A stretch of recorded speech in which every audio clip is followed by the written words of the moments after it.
Allons-y avec la Pâque. Définissons la Pâque. La Pâque se trouve dans le livre d'Exode. L'origine de la Pâque. Exode 12, nous commençons au verset 3. Et nous lisons. Parlez à toute l'assemblée d'Israël. Parle à toute l'assemblée d'Israël. Et dites. Et dit. Le 10e jour. Le 10e jour de ce mois. On prendra un agneau pour chaque famille. On prendra un agneau pour chaque famille. Quand? Le 10e jour. Suivez-moi bien. Le 10e jour. Allons au verset 6 directement. Vous le garderez. Vous garderez cet animal jusqu'au 14e jour de ce mois. Et toute l'assemblée d'Israël. Toute l'assemblée d'Israël immolera entre les deux soirs la bête. On l'a pris quand? On l'a pris la bête le 10e jour. On va l'immoler le 14e jour. Ça fait combien de jours? Ça fait 10e, 11e, 12e, 13e, 14e. Ça fait 5 jours plus tard. Donc, nous voyons que Jésus a été immolé le vendredi. Donc, la bête a été prise le lundi. Le lundi, nous avons commencé le jeûne. Le mardi, le mercredi, le jeudi et le vendredi, nous venons pour célébrer la Pâque, pour manger la Pâque. Or, en ce jour, en prélude à ce jour, le jeudi, nous prenons la communion, la Sainte Seine, de la nuit du jeudi au vendredi. Donc, nous sommes bien en train de manger la Pâque, d'immoler la Pâque de Jésus-Christ. Alors, quand nous regardons dans ce premier texte, nous voyons que l'immolation a 3 aspects. Immoler la Pâque recouvre 3 aspects. Le premier aspect, c'est de présenter l'animal.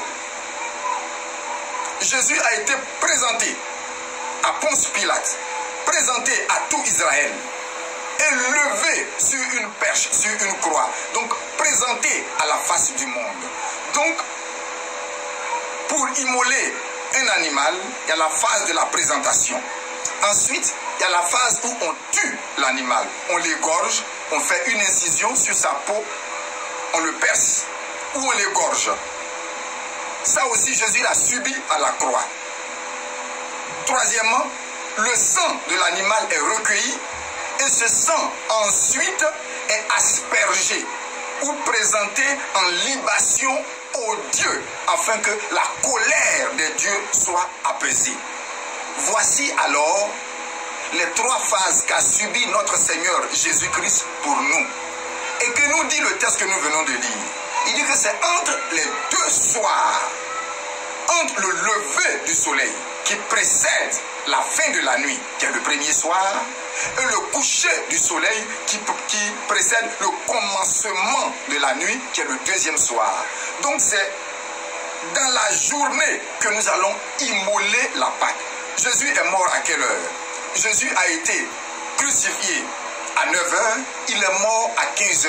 C'est bien entre les 2 soirs que Jésus a été immolé. Et pourquoi on dit entre les 2 soirs? C'est en fait au lever jusqu'au coucher du soleil, donc pour être vu et su de tout le monde. Et au verset 5 de cette lecture, qu'est-ce qui nous est dit? Prenons le verset 5. Ce sera un agneau sans défaut. Ce sera un agneau sans défaut. J'insiste. Oui. Mâle. Âgé d'1 an. Âgé d'1 an. Vous pourrez prendre un agneau ou un chevreau. Merci. Ce qui est remarquable ici, c'est que l'animal doit être sans défaut. Comme Jésus a été sans péché pour aller à la croix pour nous. Ensuite, au verset 7, qu'est-ce qu'il a dit? On prendra de son sang. On prendra du sang de l'agneau. Et on en mettra sur les 2 poteaux. Et sur le linteau de la porte. Des maisons où on le mangera. Donc, celui qui a accepté Jésus-Christ, le sang de Jésus versé à la croix est immaculé automatiquement sur son front, sur son cœur, les portes de son cœur et sur son front. Voilà le linteau et voilà les poteaux où sont immolés le sang de l'agneau pour nous. Donc, au verset 13, nous voyons quelque chose d'autre de significatif. Prends le verset 13 et lis-le. Qu'est-ce qu'il a dit? Le sang vous servira de signe sur les maisons où vous serez. Pour vous serez. Je verrai le sang. Je verrai le sang. Et je passerai par-dessus. Et je passerai par-dessus. Pourquoi? Parce que le sang de Jésus sur nous apaise la colère de Dieu contre nous. Quand nous allons remonter, nous verrons bien que l'animal qui a été égorgé, on a pris son sang pour le mettre sur les maisons, les poteaux et les linteaux, sont un signe du jugement. Dieu va exercer un jugement sur la nation égyptienne. Or, dans la nation égyptienne, il y avait deux entités. Quelles étaient ces deux entités? Il y avait les Égyptiens d'un côté qui n'avaient pas mis ce sang sur leur maison, et il y avait les Israélites qui avaient mis ce sang parce qu'ils croyaient en un Dieu et qui avaient mis le sang sur leur maison. Donc vous voyez bien que c'est un jugement de Dieu qui passe, et ce jugement épargne les Israélites et frappe les Égyptiens.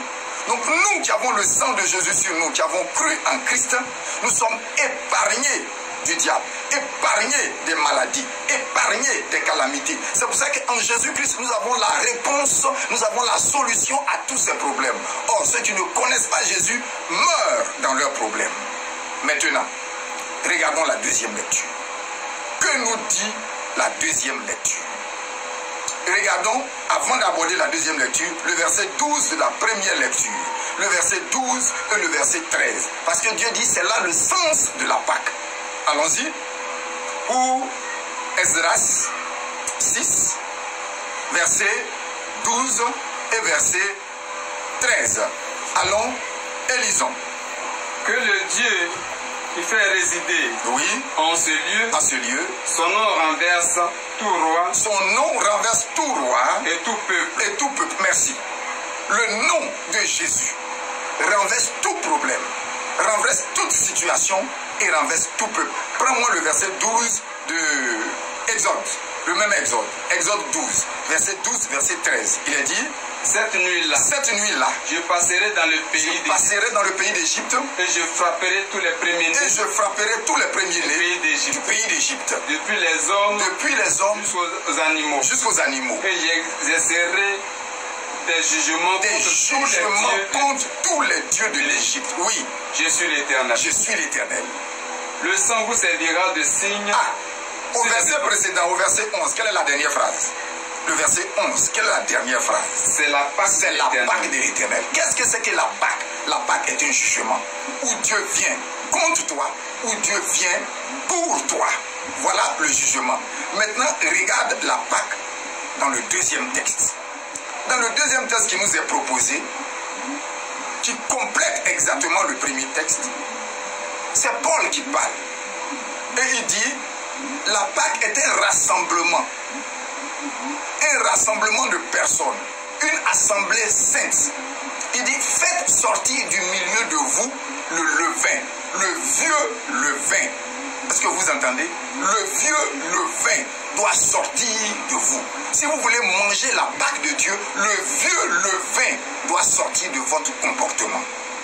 Et quand le levain est sorti, vous avez un nouveau comportement qui est la nouvelle pâte.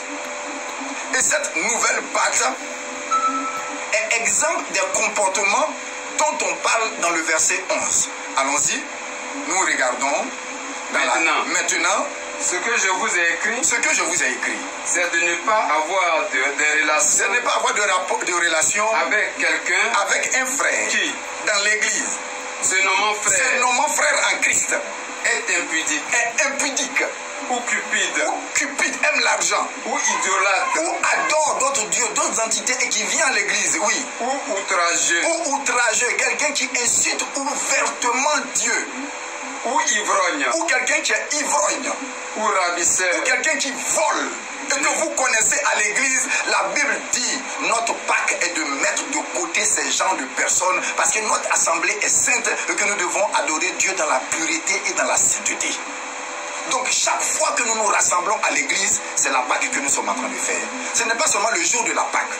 Chaque fois qu'il y a un rassemblement, nous devons mettre à côté les frères qui font que le vieux levain atteint tous les autres frères. Il dit un peu de levain fait lever toute la pâte.